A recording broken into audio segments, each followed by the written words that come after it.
नमस्कार दोस्तों, स्वागत है आप सभी का फिर से एक नए वीडियो में। जैसा आप सभी को पता होगा, क्लास 6 की एनसीईआरटी जो है वो कंप्लीट कर दी गई है। आज से क्लास 7 की एनसीईआरटी स्टार्ट होगी। याद रखिएगा, क्लास 7 और 8 की एनसीईआरटी साथ साथ ही चलेगी। क्लास 8 का फर्स्ट जो चैप्टर है संसाधन है ना, रिसोर्सेज, वो कंप्लीट कर दिया गया है। वो आप हमारे चैनल में जाकर देख लेना। अभी ही आज ही डाला गया है ना, मतलब कि कल डाला गया है, शाम के समय 5 बजे के लमसम डाला गया है। आप उसको देख लेना। संसाधन का जो बेसिक चीज़ है, संसाधन का मतलब क्या है, वो आपको अच्छे से समझ में आ जाएगा। वो आप लोग जरूर देख लेना। और चलना हमको वैसे ही है जैसे एनसीईआरटी चला रही है। बाकी जो चीज़ें ज़्यादा जटिल होगी है ना, जिसको डिकोड करना जरूरी होगा, वो हम डिकोड करते हुए चलेंगे। क्योंकि है तो एनसीईआरटी अपने आप में एक समेरी ही है ना। इसको डायरेक्ट ऐसे पढ़ते हुए नहीं निकल जाना है, इसको समझ कर ही पढ़ना है। तभी आप लोग, चाहे कोई भी एग्जाम हो, चाहे वनडे हो, चाहे पीसीएस हो या यूपीएससी हो, सब में आप लोग अच्छे से कर पाएंगे, है ना। तो आइए स्टार्ट करते हैं बिना किसी देरी के। पहला है दोस्तों, देखिए, पर्यावरण टॉपिक है, ठीक। तो पहले क्वेश्चन से इसका मतलब समझ लेते हैं। अगर पर्यावरण का मतलब क्या है, तो दोस्तों याद रखना, पर्यावरण का मतलब क्या है। पर्यावरण को अगर हम लोग दो शब्दों में तोड़ा जाए है ना, तो याद रखना, परि प्लस आवरण क्या है दोस्तों, परि प्लस आवरण है ना। अगर इसका हम लोग संधि विच्छेद करें तो परि प्लस आवरण होगा। तो परि का मतलब होता है चारों तरफ, ठीक। मतलब हमारे चारों ओर का आवरण जो है दोस्तों, वही पर्यावरण कहलाता है। अब चारों ओर के आवरण में क्या क्या आ जाएगा, हमारे आसपास जितने लोग हैं वो, हाँ बिल्कुल, जितने भी लोग हैं वो आ जाएंगे, है ना। जो कि इसमें कह रहा है, याद रखना, जो कि इसमें कह रहा है जो हमारे आसपास के लोग होंगे चारों तरफ के, वो पर्यावरण में आ जाएंगे। स्थान चाहे कोई भी हो, चाहे वो खेल कूद का स्थान हो, ग्राउंड हो, या कोई पार्क हो दोस्तों, या कोई स्कूल हो, या कोई धर्मशाला हो, कोई मंदिर हो, गिरजाघर हो, है ना, मस्जिद हो, जितने भी चीज़ें हैं दोस्तों, ये आ जाएंगे किसमें, ये आ जाएंगे पर्यावरण में, ठीक। वस्तुओं में दोस्तों, कोई भी वस्तु हो, जैसे आसपास हमारे कुर्सी रखी है, ठीक, हमारे टीवी है, मेज रखी है ना, कोई गाड़ी खड़ी है, कार खड़ी है, जितनी भी दोस्तों वस्तुएं हैं वो भी पर्यावरण में आ जाएगी। कुल मिला के हमारे चारों ओर जो भी जीवित, हम लोग जीवित हैं, जीवित व्यक्ति के चारों ओर जो भी पाया जाता है वो पर्यावरण होता है, ठीक, याद रखना। और प्रकृति का मतलब क्या है, प्रकृति की चीज़ें जैसे पेड़ पौधे, जीव जंतु, ये सब दोस्तों पर्यावरण के अंदर ही आ जाते हैं। तो आप अब इतना अच्छे से समझ चुके होंगे पर्यावरण किसे कहते हैं। तो हमारे चारों ओर का आवरण, इसके नाम में ही दोस्तों अर्थ छिपा हुआ है, पर्यावरण। हमारे चारों ओर का जो आवरण है वही दोस्तों पर्यावरण है, ठीक, याद रखना। तो इसका ऑप्शन करेक्ट हो जाएगा, ऑप्शन बी। नेक्स्ट है दोस्तों, पर्यावरण यानी एनवायरनमेंट शब्द की उत्पत्ति निम्नलिखित में से किस भाषा के शब्द से हुई है। तो दोस्तों याद रखना, पर्यावरण जो शब्द है एनवायरनमेंट, ये इसकी जो उत्पत्ति होती हुई है वो हुई है एनवायरोनेर शब्द से। किससे हुई है दोस्तों, एनवायरोनेर, ठीक, याद रखना, एनवायरोनेर शब्द से हुई है। और ये जो दोस्तों शब्द है, ये है फ्रेंच भाषा का शब्द। कौन से भाषा का शब्द है, फ्रेंच भाषा का शब्द है, जिसका अर्थ होता है पड़ोस, है ना, जो कि हमने आगे कवर किया हुआ है। तो याद रखना, अगर क्वेश्चन क्या कह रहा है, पर्यावरण यानी एनवायरनमेंट शब्द की उत्पत्ति निम्नलिखित में से किस भाषा के शब्द से हुई है, तो दोस्तों याद रखिएगा, फ्रेंच भाषा के शब्द से हुई है, ठीक। नेक्स्ट है दोस्तों, एनवायरोनेट शब्द का अर्थ निम्नलिखित में से क्या है। एनवायरोनेट शब्द का अर्थ निम्नलिखित में से क्या है ना, याद रखना। तो दोस्तों अभी अभी हमने बात की, एनवायरोनेट का जो शब्द है, इसका अर्थ है, इस शब्द का पड़ोस है, ठीक। पड़ोस, पड़ोस में मतलब भैया चारों ओर कौन है, हमारे पड़ोसी थे। सिंपल सी बात है, पड़ोस के अकॉर्डिंग ही हम लोगों ने पर्यावरण नाम दिया गया है। मतलब जो भी हमारे चारों ओर जो चीज़ें जो पास में पाई जाती है, चारों तरफ जो भी हम, जिन चीज़ों से हम ढके हुए हैं चारों तरफ, वो दोस्तों पर्यावरण है, ठीक, याद रखना। और जिसका मतलब क्या होता है, पड़ोस। एनवायरोनियर जो शब्द है, इसका मतलब होता है पड़ोस। निम्नलिखित में से प्राकृतिक पर्यावरण के अंतर्गत कौन नहीं आता। सिंपल सी बात है दोस्तों, जो हमें प्रकृति के द्वारा दिया गया है वो प्राकृतिक पर्यावरण कहलाएगा। तो दोस्तों ये जो भूमि है, ये तो प्राकृतिक पर्यावरण है। भूमि भैया, जब इंसान नहीं थी, मानव सभ्यता नहीं है, तब से भूमि है, और भूमि पर ही तो हम लोग रह रहे हैं, भूमि से हम लोग हुए हैं, एक हिसाब से हम लोग मान सकते हैं, ठीक।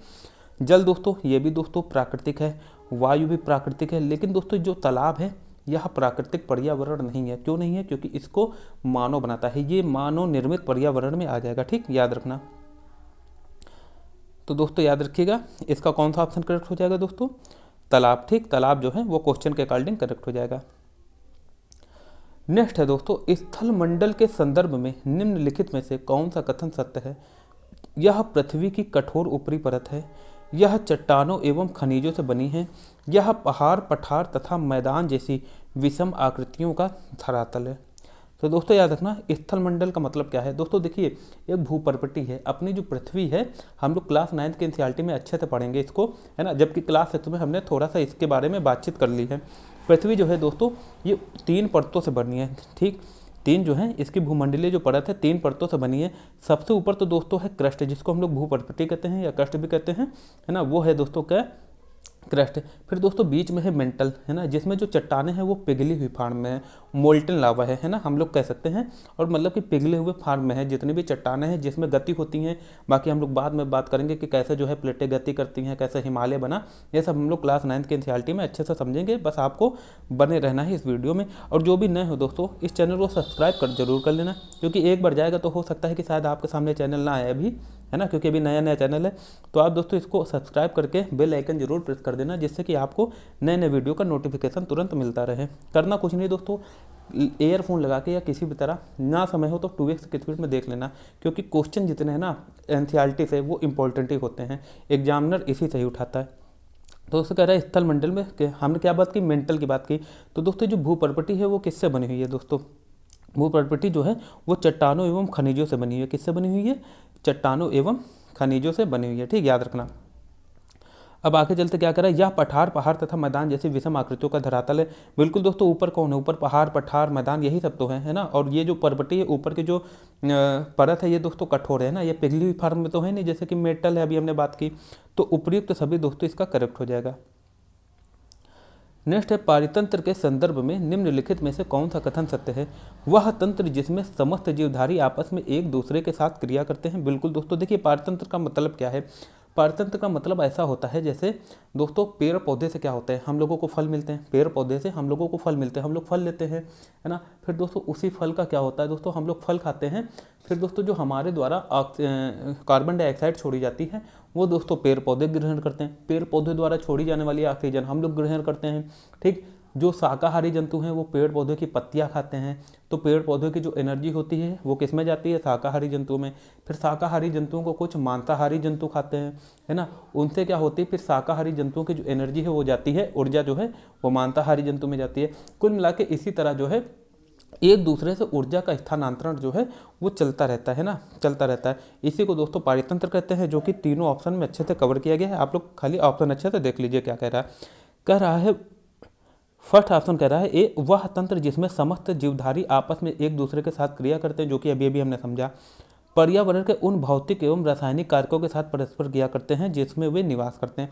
भौतिक एवं रासायनिक दोस्तों, है ना, दोनों। अब रासायनिक में कैसे, जैसे हमने कहा कि जैसे हमको जानवर को मिला पेड़ पौधे से, पत्तियों के रूप में ऊर्जा मिली है ना, पत्ती खा के मिली, पेड़ पौधे खा के मिले, फिर उनको मांसाहारी जीव को जंतुओं का मांस खा के मिला, तो ये सब थोड़ा रासायनिक परिवर्तन है, ठीक। फिर है एक दूसरे से ऊर्जा और पदार्थ का स्थानांतरण करते हैं, जो कि हमने अच्छे से समझ लिया है। तो इसका दोस्तों जो तीनों ऑप्शन है वो करेक्ट हो जाएंगे। फिर है दोस्तों विश्व पर्यावरण दिवस कब मनाया जाता है। तो जितने भी दिवस हैं दोस्तों वो काफ़ी बार पूछ लिए जाते हैं एग्जाम में, तो ये भी काफ़ी इंपॉर्टेंट डे है, याद रखना। 5 जून को विश्व पर्यावरण दिवस मनाया जाता है। हालांकि ये ज़्यादातर लोगों को पता ही होगा। विश्व पर्यावरण दिवस कब मनाया जाता है, 5 जून को। निम्नलिखित में से कौन प्राकृतिक पारितंत्र नहीं है। क्या कह रहा है, निम्नलिखित में से कौन प्राकृतिक पारितंत्र नहीं है। मरुस्थल, ताल, वन या झील। तो दोस्तों देखिए मरुस्थल क्या है, ये तो प्राकृतिक रूप से फैल रहा है ना, फैलते हैं, तो मरुस्थल तो प्राकृतिक है, वन भी प्राकृतिक है, झील भी प्राकृतिक। लेकिन जो ताल है दोस्तों वो प्राकृतिक नहीं है। तो क्वेश्चन के अकॉर्डिंग जो हमारा ऑप्शन है वो करेक्ट हो जाएगा, ताल, या ताल को तालाब कहते हैं, इंग्लिश में पॉन्ड कहते हैं। निम्नलिखित में से कौन मानवीय पर्यावरण का घटक नहीं है। स्थल, धर्म, समुदाय या सड़क। तो दोस्तों देखिए सड़क को कौन बनाता है, मनुष्य, तो ये तो मानवीय पर्यावरण हो गया। समुदाय दोस्तों, है ना, समुदाय बनते तो यही पृथ्वी में आके कौन बनाते हैं, मानव, धर्म, समुदाय, जाति, पंथ, ये सब बनाते हैं कौन, मनुष्य। तो ये जब जितने भी हैं धर्म, समुदाय, इसकी बात अगर कर दी जाए तो ये आ जाते हैं मानवीय पर्यावरण में। किसमें आ जाते हैं, मानवीय पर्यावरण में। लेकिन जो स्थल है दोस्तों ये तो पहले से है ना, जब मानव सभ्यता नहीं थी फिर तब से है। ये दोस्तों किसका है, प्राकृतिक पर्यावरण का घटक है। तो दोस्तों क्वेश्चन के अकॉर्डिंग जो है वो कौन सा ऑप्शन करेक्ट हो जाएगा, ऑप्शन ए। फिर दोस्तों आज का नेक्स्ट और लास्ट क्वेश्चन है ना, निम्नलिखित में से कौन पर्यावरण के लिए खतरा है। तो दोस्तों देखिए, इसमें अच्छा एनसीईआरटी में कहा गया है जनसंख्या वृद्धि खतरा है। ठीक है, जनसंख्या वृद्धि होने से रिसोर्सेज पे जो है वो ज़्यादा दबाव पड़ता है। लेकिन दोस्तों अगर जो जनसंख्या अगर काफ़ी स्किल है ना, वो स्किल होकर इसका समाधान निकाल सकता है, तो हम कुल मिला के ये नहीं कह सकते कि जनसंख्या वृद्धि पूरी तरह से पर्यावरण के लिए खतरा है।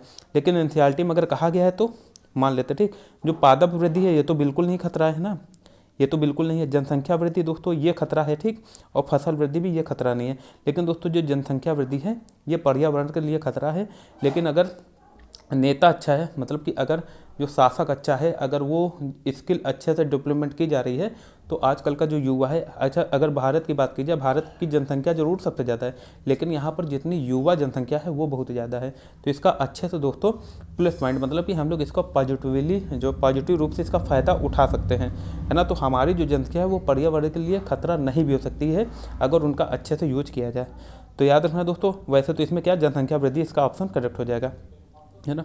लेकिन अगर ना माना जाए जनसंख्या वृद्धि को खतरा, तो फिर इनमें से कोई नहीं ऑप्शन करेक्ट हो जाएगा। लेकिन कहीं ना कहीं जो जनसंख्या वृद्धि है वो संसाधन पर, जो जितने भी रिसोर्सेज हैं उन पर दबाव तो डालती है ना। लेकिन अब आगे जिस हिसाब से टेक्नोलॉजी बढ़ रही है, चीज़ें बढ़ रही हैं, नए नए जैसे सौर ऊर्जा, पवन ऊर्जा जैसी जो चीज़ें हैं, उसका जो है मानव ने अच्छे से उपयोग करना सीख लिया है। तो अब हम लोग जनसंख्या जो वृद्धि है इसको पर्यावरण पर बहुत बड़ा खतरा नहीं मान सकते, है ना। लेकिन जो जनसंख्या वृद्धि, ये जो जनसंख्या है जो उल्टे सीधे जो पर्यावरण में चेंजेस लाती है, ये गलत है। जैसे कि पेड़ पौधे को काटना अपने आराम के लिए दोस्तों, ये सब गलत चीज़ें हैं ना। तो इससे तो पर्यावरण के लिए बहुत बड़ा खतरा है फिर जनसंख्या वृद्धि। नेक्स्ट है, निम्नलिखित में से पर्यावरण के घटक कौन है। तो दोस्तों प्राकृतिक पर्यावरण, मानव निर्मित, ये सभी जो है दोस्तों ये पर्यावरण के घटक है। ठीक, याद रखना। फिर नेक्स्ट है, निम्नलिखित में से मानव निर्मित पर्यावरण कौन है। मानव निर्मित पर्यावरण कौन है दोस्तों, पुल ये भी मानव निर्मित है, पार्क भी है, स्मारक भी है, ऊपरी के सभी जो है वो मानव निर्मित पर्यावरण है, जो कि आप देखकर ही बता सकते हैं। दोस्तों आज का ये लास्ट क्वेश्चन था, है ना। आई थिंक चीज़ें आपको समझ में आई होंगी। इसी तरह दोस्तों क्लास 7 की एनसीईआरटी भी पूरी कवर होगी और साथ में 8th की भी। ठीक, 7 तो 8th साथ में ही चलेगी। आपको दोनों वीडियो देखना है, इसकी प्लेलिस्ट अभी बना दी जाएगी। आप लोग जो है अच्छे से इसको फॉलो करना पूरा, और इंटर तक मेरे साथ अच्छे से चलना है। ये सिर्फ MCQ नहीं है, हर क्वेश्चन, मतलब जो भी क्वेश्चन बन सकता है एनसीईआरटी के हर चैप्टर से, वो हम यहाँ पर कर लेते हैं ना, जिससे कि आप ऐसा नहीं कि खाली निकल जाओ पढ़ के। हर एक क्वेश्चन जो है आपकी नज़र के सामने से एक बार निकलना चाहिए, जिसमें कि आप एग्जाम हॉल में बैठे तो आपके सारे जो क्वेश्चन है ज्योग्राफी से रिलेटेड वो बिना किसी कन्फ्यूजन के सॉल्व होने चाहिए। तो दोस्तों आज के लिए इतना ही, है ना। कल फिर शाम को फिर मिलेंगे एक नए वीडियो के साथ। आप सभी को बने रहना है इस चैनल के साथ। चैनल को सब्सक्राइब कर देना अगर नहीं हो, और वीडियो को लाइक करना मत भूलना, और अपने दोस्तों में ज़्यादा से ज़्यादा जरूर शेयर करना। इससे दोस्तों हमारी रीच बढ़ेगी, आपका सिर्फ 10 सेकंड ही लगेगा, है ना। शेयर जरूर कर देना। तो आज के लिए दोस्तों इतना ही, अपना अच्छे से ख्याल रखिए। Thank you so much.